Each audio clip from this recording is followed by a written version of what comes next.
The Tory party suffered a heavy defeat in the general election of 2005. Back to the days when MPs held sway, the unspoken assumption that only MPs can be trusted to get it right. The party has made enormous progress in the last year, but we know we need to go much further and to reach out into every community in the country. We have a simple ambition, which is that we become a party that genuinely can represent all Britain and all Britons. At the last leadership election, 250,000 grassroots Tories voted, but in the future they won't get any kind of say. Under the proposed changes, each candidate must be nominated by 10% of the parliamentary party. Around 800 senior party activists will then vote, ranking them in order of preference, but the selection of the new leader will be made by a vote of MPs only. So the next leader of the Conservative Party will be chosen under a system which effectively silences 250,000 or so Conservative Party members, and some will find that odd and ironic for a party desperate to embrace the 21st century. This is a party which has just fought an election on choice, on power to the people, on local democracy, and now, when it comes to its own members, it just kicked them in the guts. The new rules themselves will be put to a vote before they're implemented, but many will say power is back. The fabled men in grey suits. John Ray, ITV News, Westminster. Or should the party members retain their say? We'll talk to the former chairman, Lord Parkinson, about that in a moment. But first, Gillian Hargreaves reports.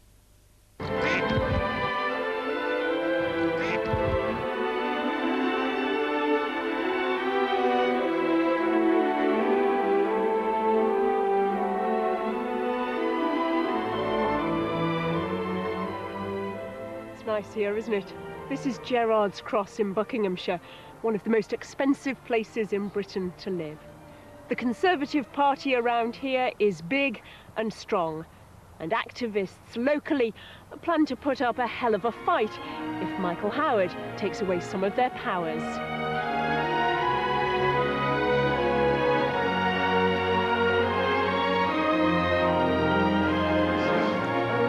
The campaign for one person, one vote are mulling over the results of the general election.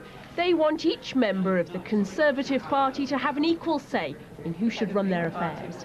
But Michael Howard has hinted he wants MPs to have the final veto over any future party leader. There is a good deal of dissatisfaction with the existing rules for choosing the leader of the party. So I intend to stay as leader until the party has had the opportunity to consider whether it wishes those rules to be changed, and if so, how they should be changed. This man, Cecil Parkinson, was responsible for the present leadership rules. He wanted more democracy in the party. The only problem, grassroots Conservatives tend to choose the wrong sort of leader. Remember Ian Duncan Smith, favoured by ordinary party members, but forced from office within 2 years because most MPs thought he wasn't up to the job. But Conservatives at the meeting in Gerrard's Cross point out MPs have made some bad choices too. It was the members of Parliament who chose John Major in 1995, and we went down to heavy defeat in 1997. It was the members of Parliament who chose William Hague in 1997, and we went down to heavy defeat in 2001. It was the MPs that stitched up the leadership election in 2001, so the members only had the choice of the two candidates. And it was the MPs alone who chose Michael Howard in 2003, and we have just suffered another heavy defeat. Their record of success is not very good. MPs, and even a former MP, are equally concerned about the ability of party members to choose the right leader. Most Conservative Party members are getting a little bit old. By and large, they're thoroughly charming, completely decent people, but they are 0.5% of the population who are probably the most right-wing 0.5% of the population. And a lot of them, not all of them, aren't completely in touch with what's happened in British society in the last 10 or 15 years. Some people say there are two Conservative parties. There are the associations, which are full of older people with more traditional views. And then there are MPs at Westminster and party headquarters, which tends to have younger, more modernising and progressive ideas. But what we've heard here today is a genuine understanding that the Conservative Party has to change if it wants to be in government in the future. To become a Prime Minister is charisma. Yes, but I mean, you've got to be intelligent and you need charisma. Yes. And if you don't have those two things, then you also need to lead people. You might get a black Prime Minister if the MP who's now got Windsor. I mean, it's a possibility, isn't it? Is that a problem? Why not? Mr. Chairman. Yes, I think it's a good thing. And there's a view here that last week's election failure is down to bad policy decisions made at Conservative Party headquarters. There are certain elements in the party that are just divorced from political reality. What really concerns people? Let's take gypsies, for example. I'm sure it's infuriating to have gypsies at the bottom of your garden, but only Central Office, in the full fruition of its genius, could run a campaign in which perhaps 250 votes will be influenced up and down the country. So blame and counter-blame about who's responsible for the Conservatives' lack of popularity. We've been told Central Office has been working on the leadership changes for a year. They don't want to alienate rank-and-file members, but they do want to achieve a clear-cut leadership transition. One former MP who's still well-informed thinks there'll be a reversal of the current system.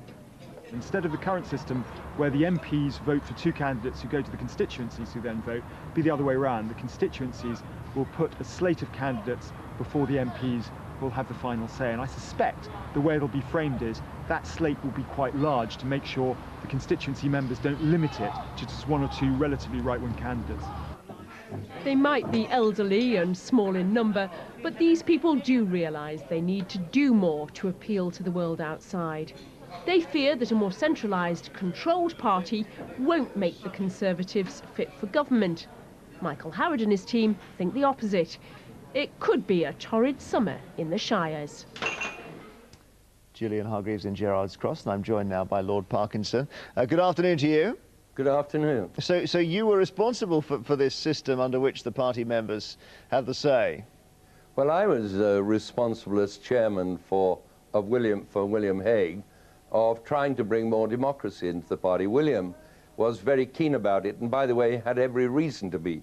When he came to power, he inherited a party that had just blown 28 millions on the most useless, unsuccessful campaign we'd ever held. The party was torn apart.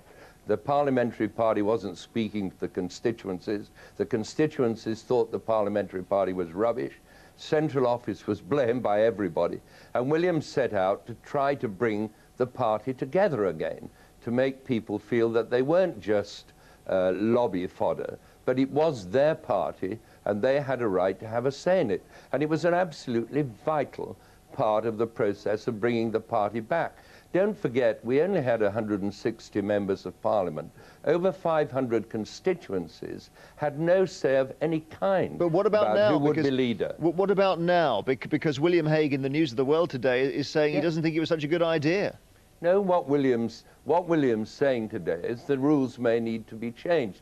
But one of the things that people don't seem to understand is that we now have a constitution, and the process of electing a leader is part of that constitution, and that constitution can only be changed with the approval of the members. So I think there's no need for confrontation, but a lot of serious discussions got to go on to find a way through this so that the members of Parliament are satisfied with their leader and the members of the party feel they've had a say. But the thrust of it, those two things are absolutely immovable from any reform. But the thrust of it surely is that your members' average age is 68. We saw a fellow in the film with a handlebar moustache there. They're not necessarily in touch with the rest of Britain, and therefore why not use the MPs to choose the leader, because they are?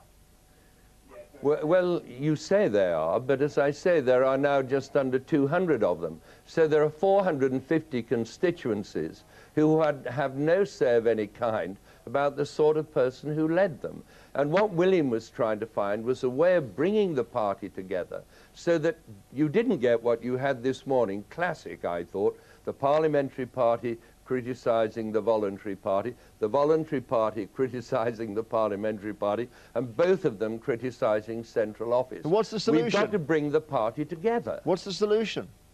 Well, the solution is to have a rational discussion about how we can give the members a say and how the parliamentary party, with its greater knowledge of the candidates as people, how it can perhaps have the last say. But you cannot exclude, and you mustn't exclude, the party membership from the process. Right, so you're saying get to a situation where they have a say, but the MPs have the final say. Well, in that case, why allow them the party members to have a say at all? Because as long as they can choose the person, they can foist on the MPs at Westminster someone those MPs don't like.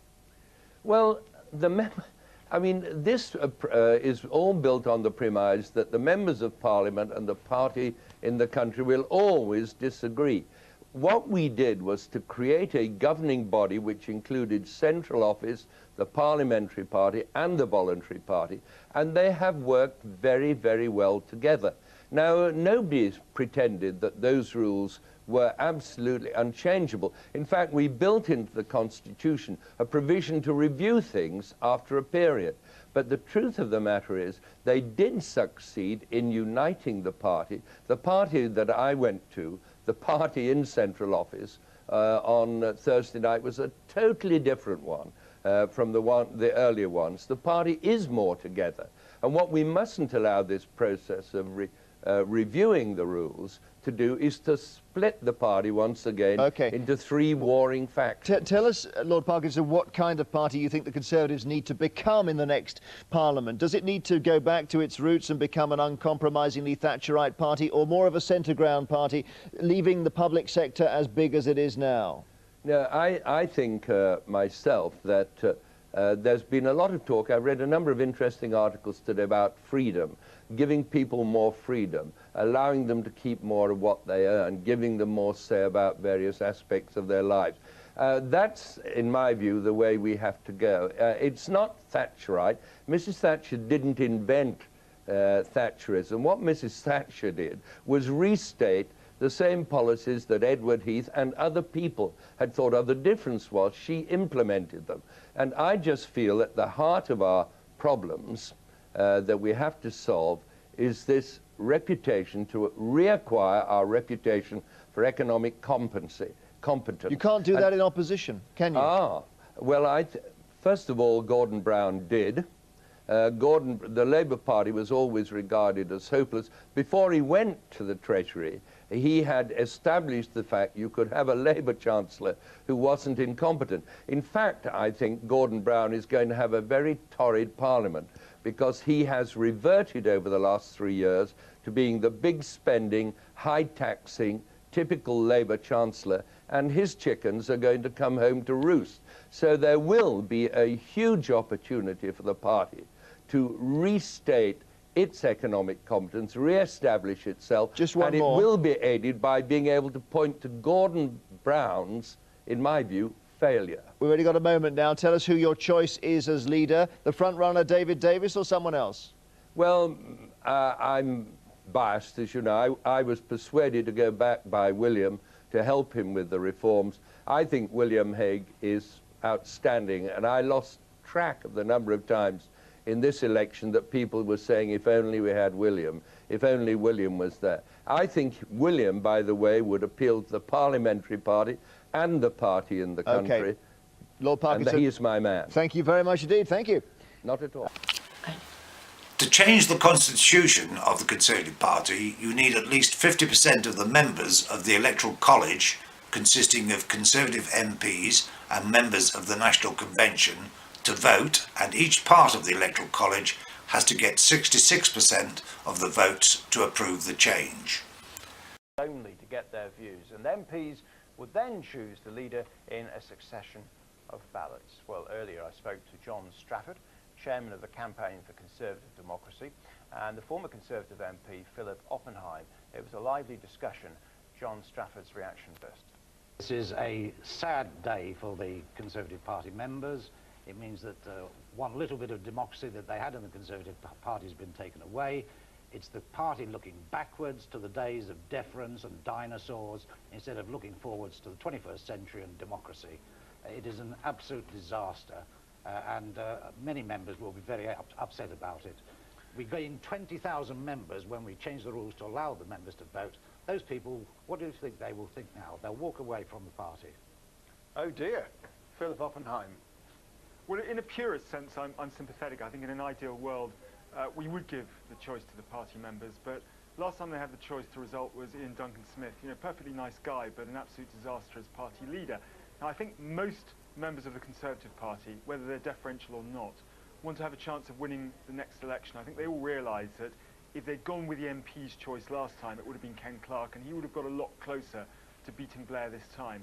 I think there might come a point when the party membership expands again, when the vote can be given back to the party membership. But let's face it, the party membership, by and large, lovely people, but there are half or a quarter percent of the population that isn't really representative of the British people as a whole, and they'll choose leaders, unfortunately, who are equally unrepresentative. That was the case last time. Whereas the MPs do at least know the candidates intimately far better. They work with them day in and day out. Well, you've had a go at people like John Strafford. Let's hear his... Well, of the MPs at the moment, 54 of them are actually new MPs, so they don't know the candidates all that well. So over 25% of the parliamentary party just doesn't know about it. And the MPs' record of success is not very good.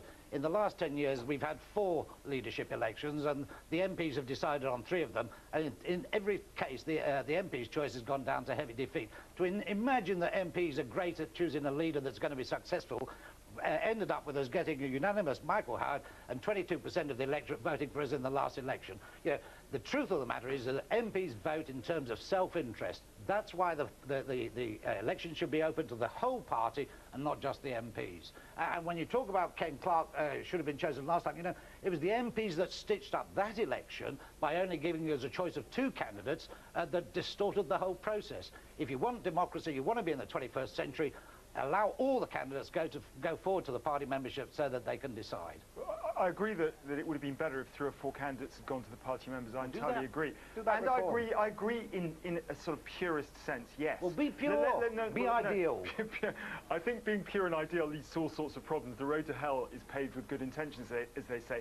I think the problem for the Tory party, though, to be honest, isn't the electoral system, let's face it. It's the fact that in this period of 8 years of opposition, they haven't done what they did in the 70s, which is to think long and hard and deep what they stand for.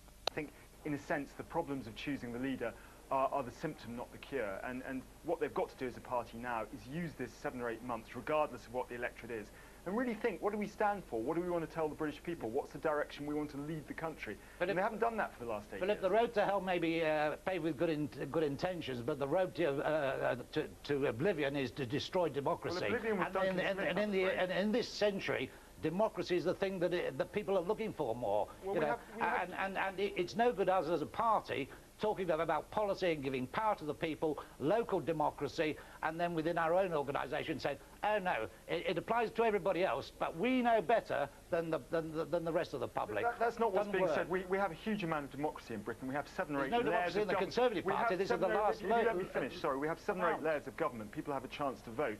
It just so happens that when it comes to this particular election, you don't necessarily need every member to vote. The fact is they did have the chance, and the road to oblivion was called Duncan Smith. However badly William Hague did, however badly Michael Howard did, and I don't actually think he did do that badly under the circumstances, we would have, I'm afraid, done much, much worse with Duncan Smith. There will come